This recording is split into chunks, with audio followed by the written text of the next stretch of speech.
Hey guys, it's the end of October and we are off to Beijing. For the next 10 days, we'll be exploring China's capital, a place where ancient history meets modern life and of course be eating a ton of amazing food. We chose this time of the year for its cool weather, and since it's not during any major Chinese holidays, we thought there would be a smaller crowd. However, according to the internet, in Beijing, there's no such thing as off-season, there's only peak or peak season. But anyways, we're super excited to kick off this trip, so come along and explore Beijing with us.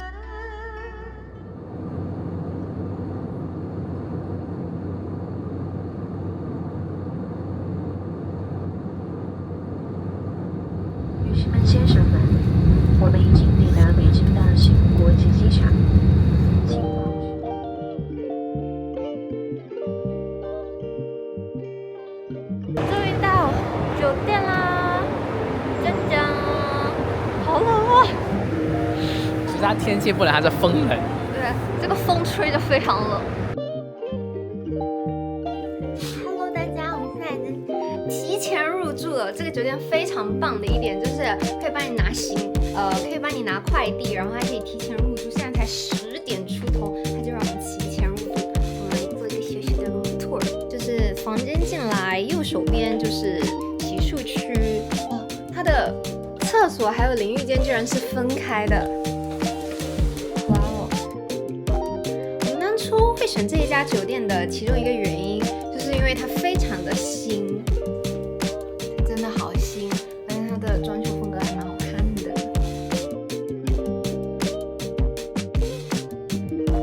它这个还是智能马桶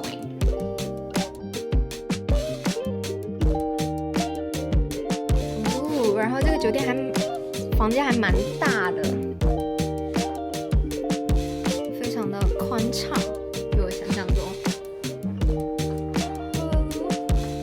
非常的新，很干净，还有没有什么 view， 可是有窗户就非常棒。Our hotel is in a really convenient location. It's walkable from Minfu, one of Beijing's most famous shopping streets. And it's only about 5 minutes walk away from the Dongdan subway station, where you can catch the Line 1 and Line 5 of the subway, making it super easy to get around the city. Overall, it was a comfortable stay and a good choice for us. Okay, so now we're gonna go and find something to eat before our lunch, which is supposedly the Peking roast duck. But the queue is like 2-3 hours, so we're gonna find something we like to eat first, which is like some meat pie, I guess. It's in a very weird place.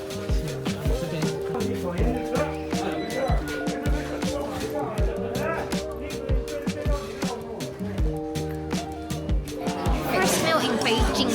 但这个不是四川的美食，这是什么啊？宫保鸡丁、胡辣汤 ，anyhow spicy soup。要帮你切好了。这个是 pork and cabbage 北京派。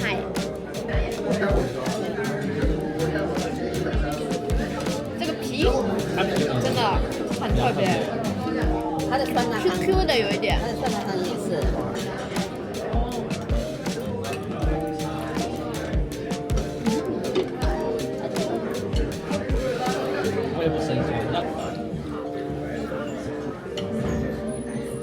好烧啊！好吃。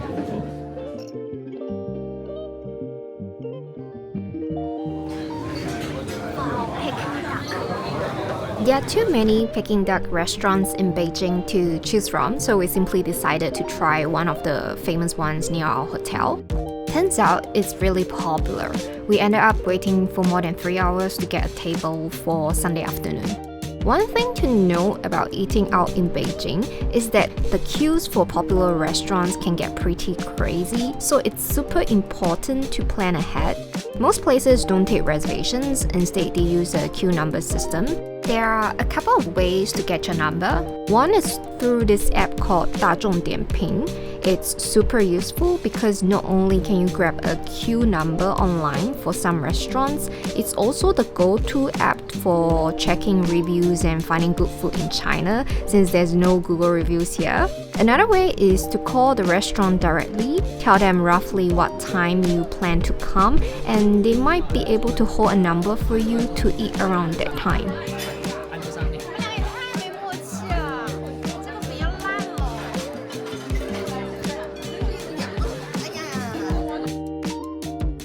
Overall, Siji Minfu was pretty good. Apart from the duck skin being too oily for my taste, everything else was great. I especially liked the pork knuckle, that was surprisingly good.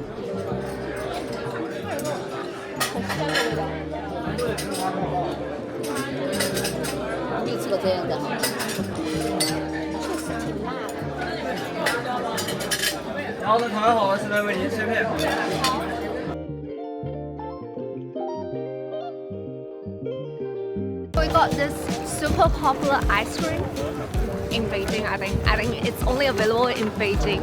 So this is like floral green tea, soft serve, and it's pretty good. Like a bit bitter, a bit sweet.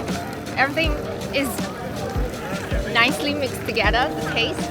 We're going back to our hotel now to get some rest and then have dinner. So probably we're just gonna have delivery to the hotel because we are so tired, and we will start very early tomorrow. So today, for the rest of the day, we'll just have a good rest.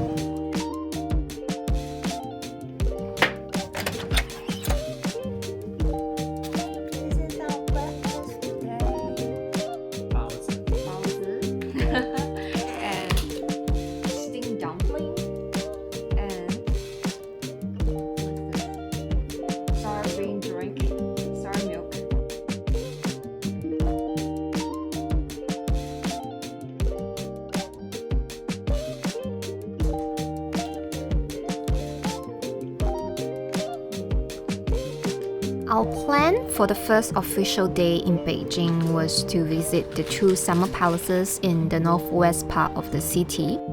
We chose them as our first stops because it was a Monday and most attractions in Beijing are closed on Mondays. These two luckily are among the few that are still open to the public. We've heard that the traffic in Beijing can get pretty bad during the morning and evening rush hours, so that's something to keep in mind if you are traveling by car.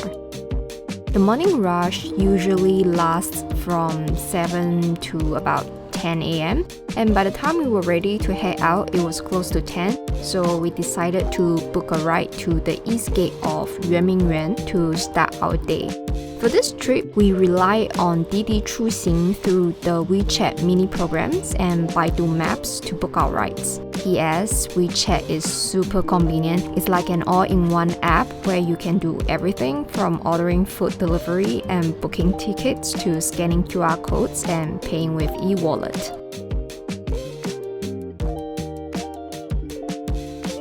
Yuan, also known as the Old Summer Palace, was built as an imperial retreat, a place for emperors to live, govern, and enjoy leisure away from the Forbidden City. Its construction began in 1707 during the reign of Emperor Kangxi, and the gardens were continuously expanded under Emperors Yongzheng and Qianlong. Once hailed as the Garden of all Gardens, Yuan represented the pinnacle of classical Chinese garden art. The complex also housed an immense collection of treasures, books, paintings, and calligraphy. 有一个大门，对不对？因为它的外观呀，就跟我们的大门没有太大的区别，但它并不是，它是圆明园里面最大、最壮观的喷泉景观保留下来的残骸。 Unlike the well-preserved summer palace Yiheyuan, Yuan bears the deepest marks of foreign invasion and national humiliation of the country. In 1860, during the Second Opium War, the Anglo-French Allied forces stormed Yuanmingyuan in retaliation for the capture and death of their envoys. 37 out of 39 of them were imprisoned in Yuanmingyuan. After 3 days and nights of looting, the entire complex was set ablaze. Countless cultural relics, artworks, and books were destroyed in the flames. Then, in 1900, the Eight-Nation Alliance once again plundered what little remained in Yuanmingyuan. Surviving furnishings were looted, remaining buildings dismantled, and even ancient trees were cut down. Today, Yuanmingyuan stands as a solemn reminder of China's modern history, a symbol of imperialist aggression and of the weakness and decline of the late Qing dynasty.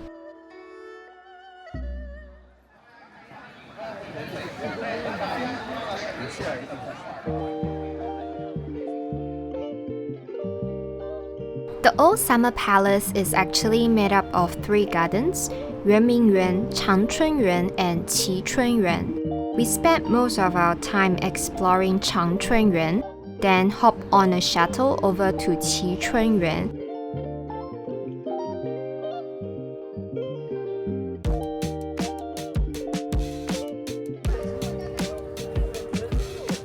I think this is a famous, not sure what it is, but it's right outside the toilet.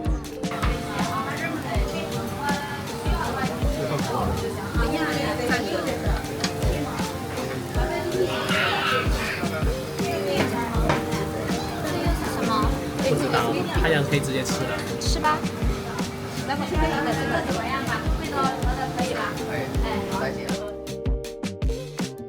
After lunch, we headed over to Heyan, the summer palace. Yep, another summer palace.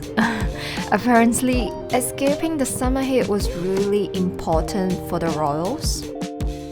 This one was built a little later than Yuanmingyuan in 1750 by Emperor Qianlong as a birthday gift for his mother, meant to create a peaceful retreat where she could relax and enjoy the beauty of nature away from the chaos of the Forbidden City.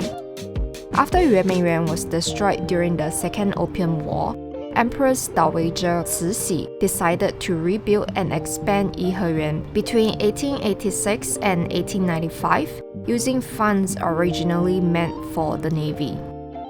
It really shows how much power she held back then and how she wasn't exactly the best at managing it, often prioritizing the royal family's own comfort over the national needs. With Kunming Lake taking up 3/4 of the park and Longevity Hill overlooking it, the palace is indeed a great place to escape the scorching summer heat. Yuanmingyuan is like an entire world of its own, with temples, lakes, bridges, and corridors that go on forever.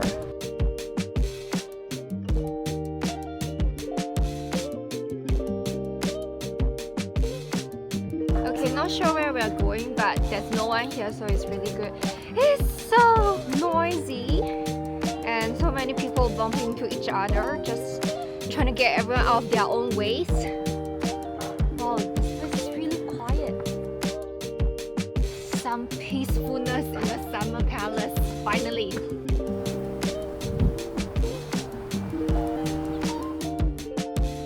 Turns out, Monday isn't the best day to visit Heyan because most of the attractions were closed.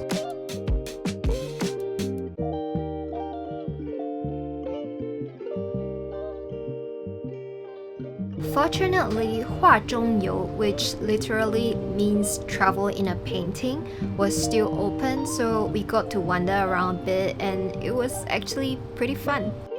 不来区域拍照游客请抓紧时间拍照，拍照游客请及时让开通道，请不要长时间占用通道。 How will you describe this place? Crowded. I mean, Hua Zhongyou. It's like Moving around in the park, piece of art. it's like like there's a lot of mountains and rocks, and then they built like Chinese buildings and stuff inside, and then you climb around, which is a bit of fun. But the walkways are really narrow, so it's quite crowded, although there isn't that many people here.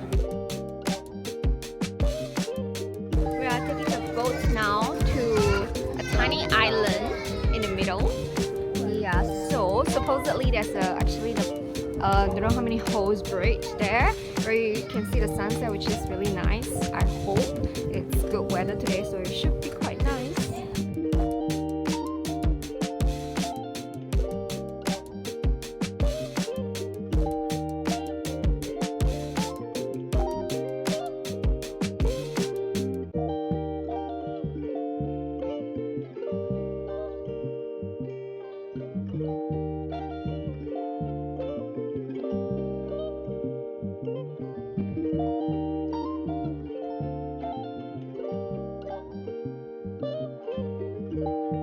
For dinner, we went to a restaurant that recently opened an outlet in Singapore. We had stumbled upon it one day while walking by and were blown away by the crowd waiting outside. So we decided to try it in Beijing, no waiting at all. The food was decent, but you could definitely tell it was mostly pre-prepared dishes.